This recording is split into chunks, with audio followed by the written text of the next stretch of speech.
Okay.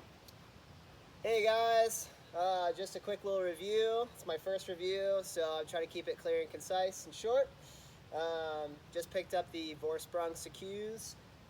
Took them about a week to get it into me. Had it installed through Dirt Labs in Longmont, Colorado. Basically, what it is it's a negative air chamber with some kind of fancy valve in there that once you get past kind of the mid-stroke sag point, has some sort of other valving system in there. Essentially, it's supposed to get you really, really close, indistinguishably close to a coil. And for those of you who ride coil and know the joys of that, I switched to a rear coil about 3 years ago, push 11.6 on my V3 Nomad.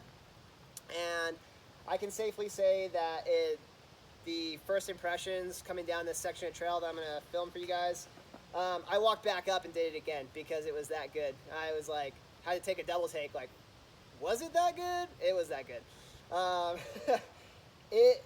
All the claims, and you can look at the claims, go to their website, there's tons of like press releases, there's like one written review on the Secus, but I didn't see many rider impressions on YouTube, so I thought I'd give my kind of first impressions, taken out for the second time now. My setup is a Lyric RC2 Ultimate and 2019, and I'm running a Super Deluxe coil, RockShox, with a Super Alloy Racing Spring.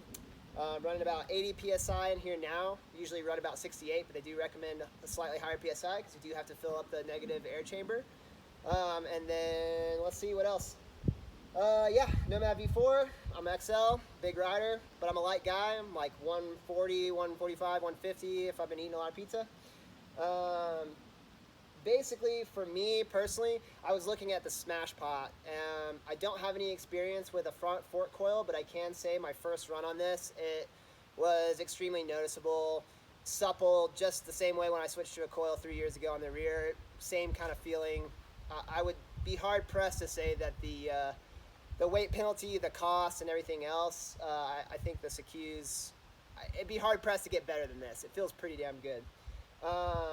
But that being said, my riding impressions of it was, for me as a light rider, I usually typically run a little bit lower pressure because I like that off the top supple.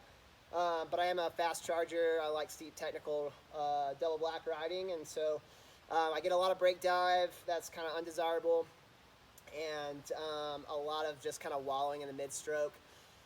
So for me, that just translates to riding, a little bit more on the brakes. Just it's not as confidence inspiring, especially those who ride RockShox probably know what I'm talking about. Plush, it's comfortable, but it's not performance fast, kind of like Fox is. So the thing that I noticed right away was that absolute just small bump sensitivity, the plushness right off the bat, even more supple than I could have ever imagined. When I got this installed, they took out my air token, and you'll see that from the setup guide, that for 160, 170 forks, they recommend no progression tokens in your fork. This is an air side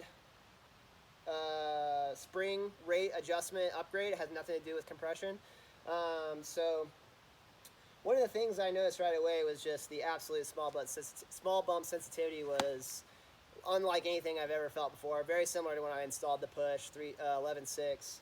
That kind of tangible feeling on the trail. The next thing that I felt, of course, was the small, not just the small bump sensitivity, but that mid-stroke support, absolutely there. I mean, and where that translates for me is really support on the high-speed, kind of loamy berms, just coming in super hot on a steep, catching that berm, direction change whenever you have your handlebars kind of in this position, kind of perpendicular to your bike, and you're really kind of feeling that deflection, that flex, that push off. That's kind of where it gets really wallowy and not supportive in the mid-stroke, and I can say just railing through corners has been, I couldn't wait to come back out here and do it again. It was that good. And just like it says, the claims are all true. The end stroke ramp up, it's nice and gentle. I didn't even use all my travel. I actually brought the PSI down from 82 to 80. So I'm going to try that out today and see if I can get through more of my travel. It felt amazing to not even blow through all the travel and to not have any harsh bottom outs. There's a couple rock drops out here I'm going to do for you. Yeah, I mean, I can't really think of much else. There's a lot of information online. I think that if you're like me, you like tech, you like to tinker. You know, I obviously don't spend a lot of money on my kit, on my gloves. They're all fucking mixed match and dumb. But I do spend a lot of money on my setup, and I like to tinker with my suspension. If you're like me, you like coil, you like to tinker with your suspension, I think the Secus, I'd put it right up there with, on a 1 to 10 scale, I would say like Cush Core is like a 10. Anybody that puts Cush Core on their tires, I think would never go back. It's just immediate, tangible, money to feeling on the trail, totally worth the cash. At 300 and whatever dollars for this thing, it's light as hell. It gives you a coil-like feel, absolutely 100%. Love it. And I'm only 2 rides in. And I give it like an 8. You know, I think for those who already really enjoy the feeling of maybe their new 38 or their Zeb, you know, don't worry about it. If you like what you have, don't buy it. But if you're looking to eke out a little bit more performance, if you're a light rider like myself, you're gonna experience a much better spring rate for just that off the top suppleness that carries you all the way through the travel. And for me, that was a big deal, and that's why I bought it. And yeah, so let's go try it out.